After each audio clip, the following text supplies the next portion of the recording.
Hello students, कैसे हैं आप लोग। आई होप अच्छे होंगे। आज हम लोगों को डिस्कस करना है यूनिट फर्स्ट का आखिरी topic, torque on electric dipole. इसका मतलब क्या है कि अगर हम इलेक्ट्रिक डाइपोल को इलेक्ट्रिक फील्ड में पुटअप कर देंगे तो उस पर क्या इफेक्ट होगा, उस पर टॉर्क कितना काम करेगा, ये सब चीज़ हम लोग को आज डिस्कस करना है। So let us see torque on electric dipole.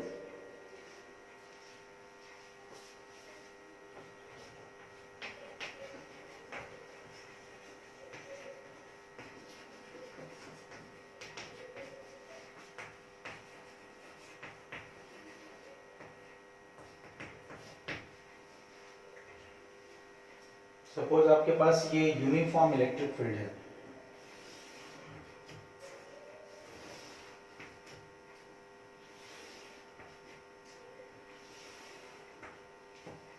This is the uniform electric field. Uniform electric field का मतलब क्या होता है? The electric field that does not changes its value is called uniform electric field. तो ये uniform electric field है और ये हमारा एक डाइपोल है having the charges minus q and plus q. Definitely the length of the dipole is 2a, is placed inside the electric field. ये dipole है जो इलेक्ट्रिक फील्ड में रखा गया है, making an angle theta degree पे ये इलेक्ट्रिक फील्ड के साथ डाइपोल का जो एंगल है वो थीटा है। नाउ आपने एक पिछले क्लास में फार्मूला पढ़ा था इलेक्ट्रिक फील्ड का, E is equal to F by Q. तो F is equal to Q into E. इसका मतलब कि कोई भी चार्ज अगर इलेक्ट्रिक फील्ड में रखा जाएगा तो उस पर एक फोर्स काम करेगा Q इंटू ई। तो प्लस चार्ज पे जो फोर्स काम करेगा वो इलेक्ट्रिक फील्ड के अलॉन्ग होता है प्लस क्यू ई, और माइनस पे जो काम करेगा वो माइनस क्यू इंटू ई। नाउ सी, सिस्टम पे हमारे पास दो फोर्सेस आ गए, plus Q E and minus Q ई। दोनों के मैग्नीट्यूड सेम है और डायरेक्शन अपोजिट है, तो सिस्टम पे नेट फोर्स कितना हो जाएगा? 0 हो जाएगा। So forces on charge plus Q and minus Q are, अगर हम फोर्सेस की बात करें तो फोर्सेस हो जाएंगे आपके F1 is equal to plus Q E and the direction is along E, और F2 आपका हो जाएगा माइनस क्यू ई।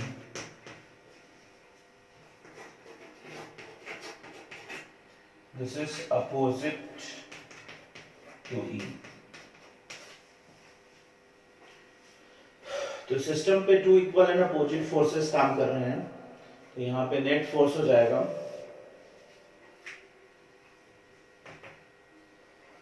therefore नेट फोर्स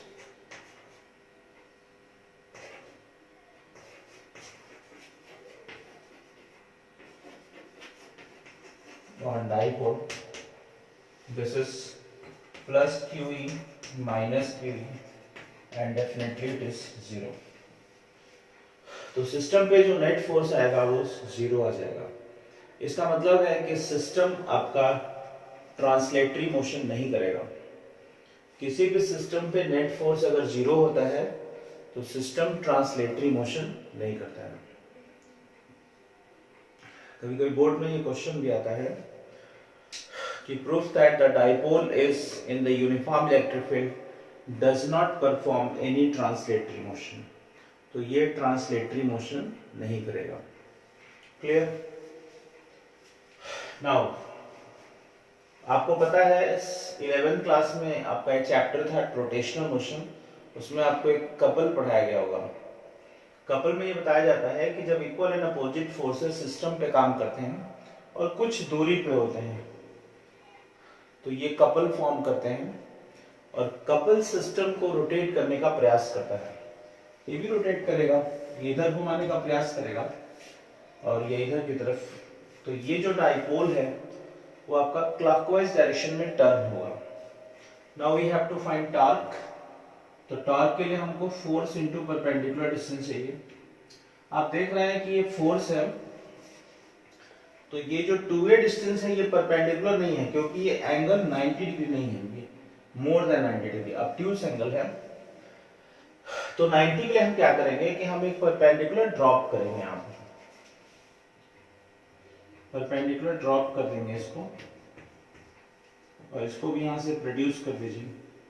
तो ये एक परपेंडिकुलर ड्रॉप होगा, क्योंकि ये थीटा है तो ये भी थीटा ही हो जाएगा corresponding angle.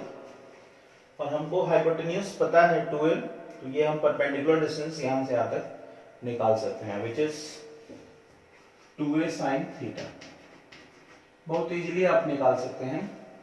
Just take the sin theta perpendicular upon hypotenuse and you get 2a sin theta. Now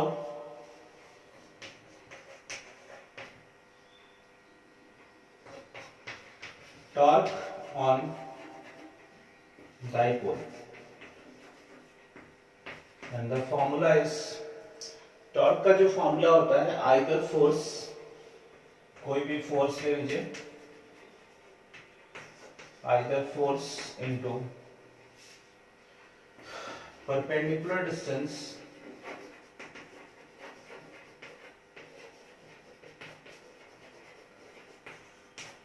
between the forces, perpendicular distance between the forces.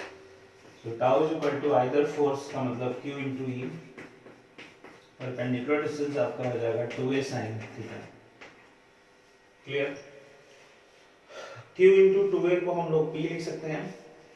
So tau is equal to आ जाएगा p sin theta. This is the formula for the torque acting on the dipole.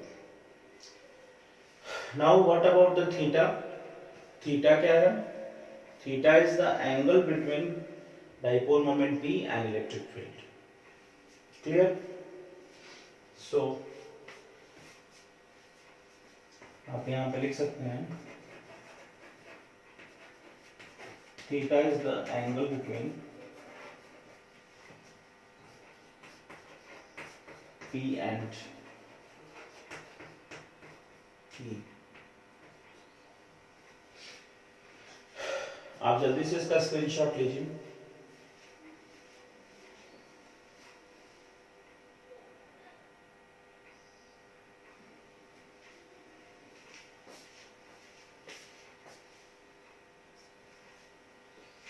Now हमारा torque का derivation हो चुका है। अब हम लोग इसके आगे इसके कुछ केस हैं जिसको डिस्कस करेंगे।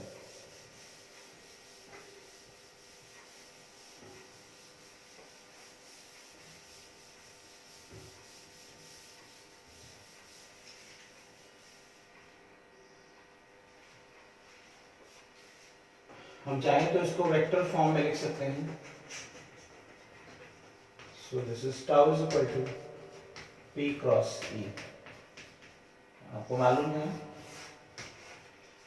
कि चूंकि ये साइन थीटा है, so this will be A cross B and A cross B is equal to AB sin theta, so this is P cross E। Now case 1,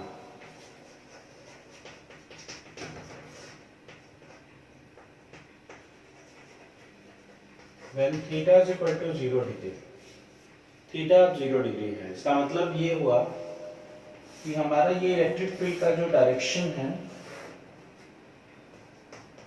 उसके अलोंग ही हमारा ये डाइपोल भी है, minus Q, this is plus Q. और ये अगर दोनों same direction में तो थीटा 0 डिग्री है, थीटा 0 होगा तो टॉर्क कितना होगा? P sin 0 degree. इसका मतलब sin 0 की वैल्यू 0 होगी, that is no torque acting on the dipole, इस केस में डाइपोल पर कोई भी टॉर्क काम नहीं करेगा। Now case 2,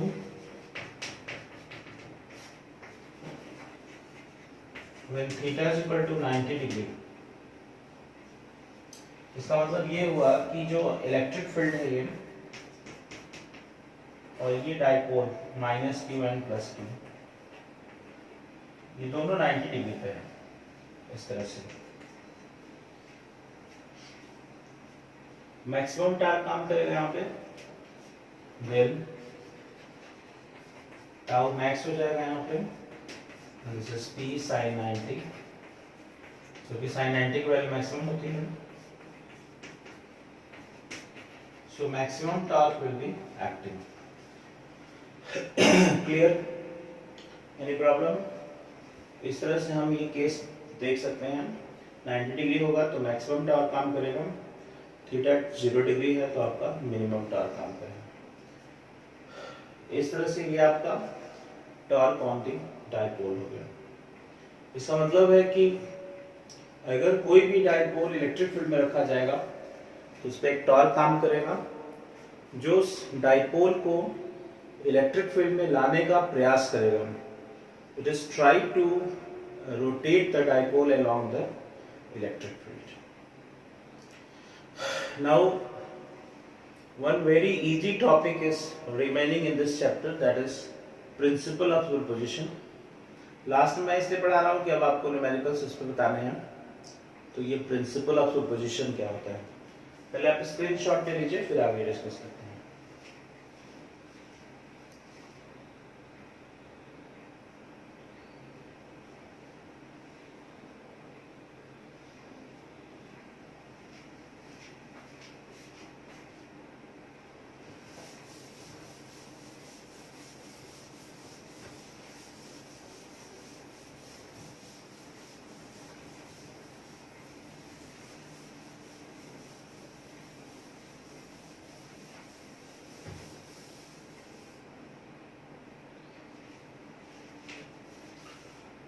See the principle of superposition.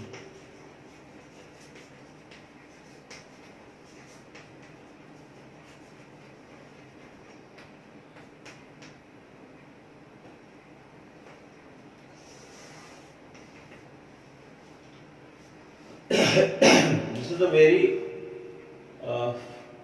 easy topic. This is very important topic regarding the numerical problems. And this is very easy topic. बहुत सारे टीचर्स को हवा बना के पढ़ाते हैं, बच्चे भी इसको हवा में लेते हैं, ऐसा कुछ नहीं है। ये बहुत आसान टॉपिक है, इसका बस एक छोटा सा एप्लीकेशन है, उसको आपको समझना है। जैसे मान लीजिए आपके पास ये सिस्टम है जिसमें बहुत सारे चार्जेस हैं। जैसे मान लीजिए आपके पास ये Q1 है, Q2 है, Q3 है, Q4 है, और आपसे एक क्वेश्चन पूछ रहा है कि find the net force on Q3। हमको Q3 पे फोर्स निकालना है, Q3 पे निकालना है। तो जब Q3 पे आपको निकालना है तो रिमेनिंग चार्जेस कितने बचे? 1, 2 एंड 3। तो हम इन तीन जो रिमेनिंग चार्जेस हैं इसके कारण इस पर फोर्स कैलकुलेट कर लेंगे और उसी का रिजल्टेंट ले लेंगे। यही प्रिंसिपल ऑफ सुपरपोजिशन है। जैसे अगर हम Q1 के कारण Q3 पे फोर्स निकालेंगे तो ये आउटवर्ड्स काम करेगा। Name this force is F31, force on third charge due to the first charge. 2 के कारण 3 पे फोर्स निकालेंगे तो F32 काम करेगा। ये 4 के कारण निकालेंगे F34 काम करेगा। ये प्रिंसिपल ऑफ सुपरपोजिशन यही है बस कि हम केवल उसी चार्ज पे फोर्स निकालेंगे जिस पे हमको बोला गया है। बाकी जो ये चार्जेस हैं ये आपस में कोई फोर्स एक्सर्ट नहीं करेंगे। अब ये नहीं कि ये चार्ज एक दूसरे को रिपल्शन कर रहा है तो उसका इफेक्ट इस पे पड़ेगा, इसका कोई मतलब नहीं है। इन दोनों से इसका कोई मतलब नहीं है, केवल हमको उसी चार्ज पर उसका फोर्स या इलेक्ट्रिक फील्ड डिस्कस करना है। इसलिए इसका स्टेटमेंट होता है कि if number of forces acting on a body are a charge, then the resultant force is equal to the vector sum of indivisible forces, and the presence of other charges could not affect the net force. तो हमको केवल इस charge पर ही force निकालना है, इन दोनों के बीच में आपस में इनका कोई भी फोर्स कैलकुलेट नहीं करना है, और ये इसको इफेक्ट नहीं डालेंगे, ये केवल जिस पे निकालना है उसी पे हम डिस्कस करेंगे, हमको दूसरे चार्ज से कोई मतलब नहीं है। यही है प्रिंसिपल ऑफ सुपरपोजिशन। एक छोटा सा क्वेश्चन में हम लोग करेंगे इस पे।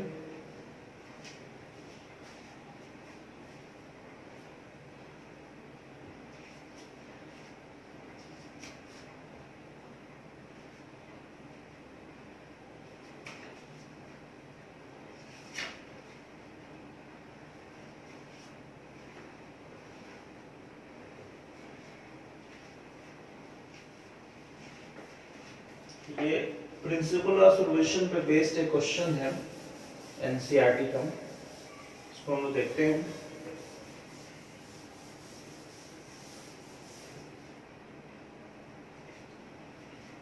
This is the example number 1.6।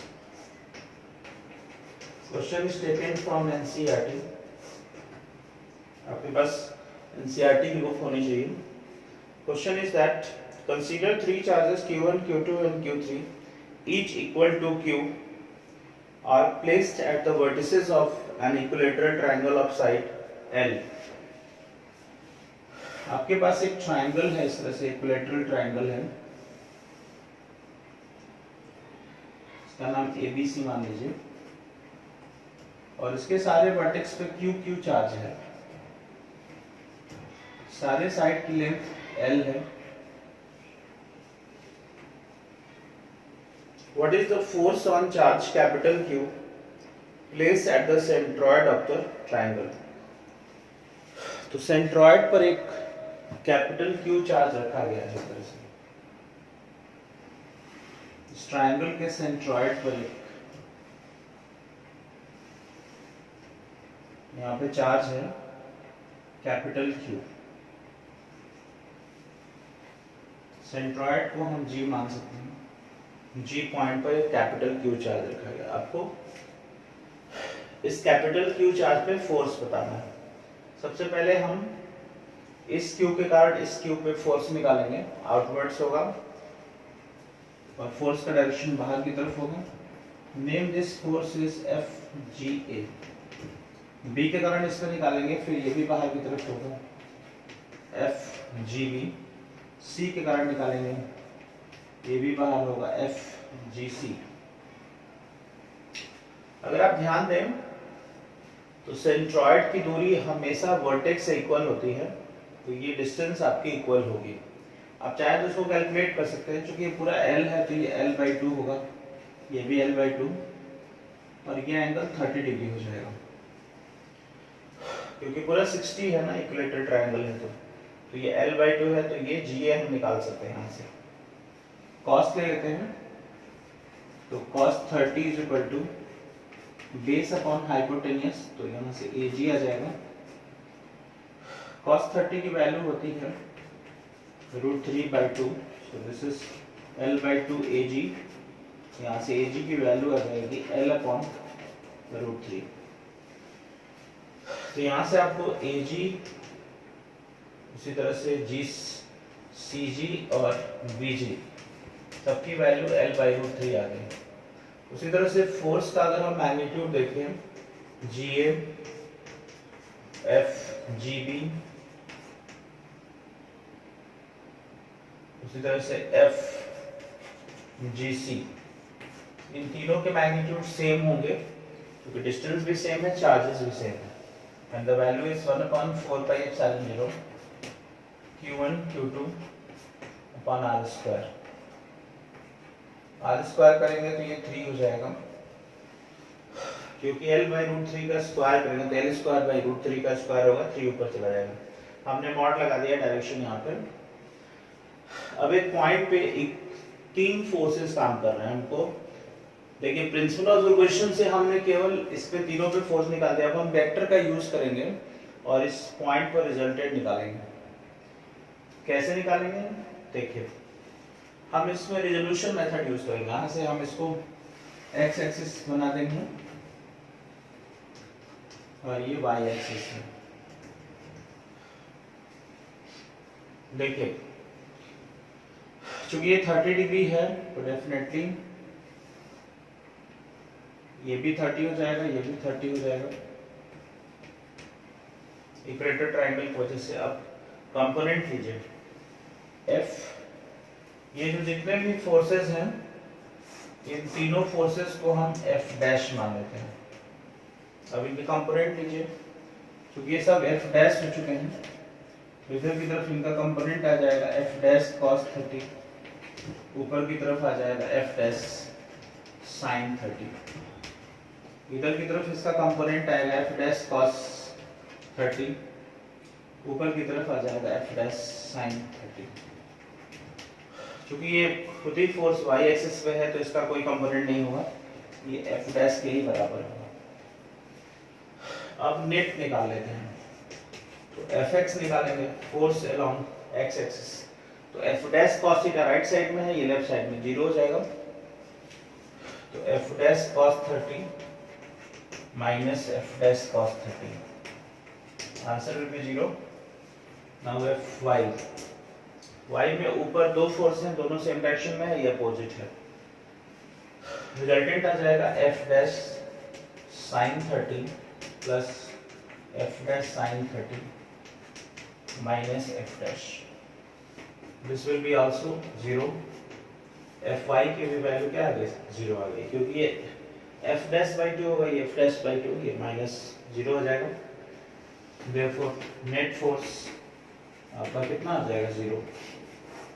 Bye the law of parallelogram under root fx square plus fy square करेंगे 0 आ जाएगा। क्लियर? इस तरह से हम इस प्रॉब्लम को कर सकते हैं। इस तरह से आपका ये फर्स्ट चैप्टर खत्म हो गया और कुछ ऐसे टॉपिक्स हैं जो कि नीट और जेईई मेंस के लिए हैं, तो उसको हम लोग अलग से डिस्कस करेंगे।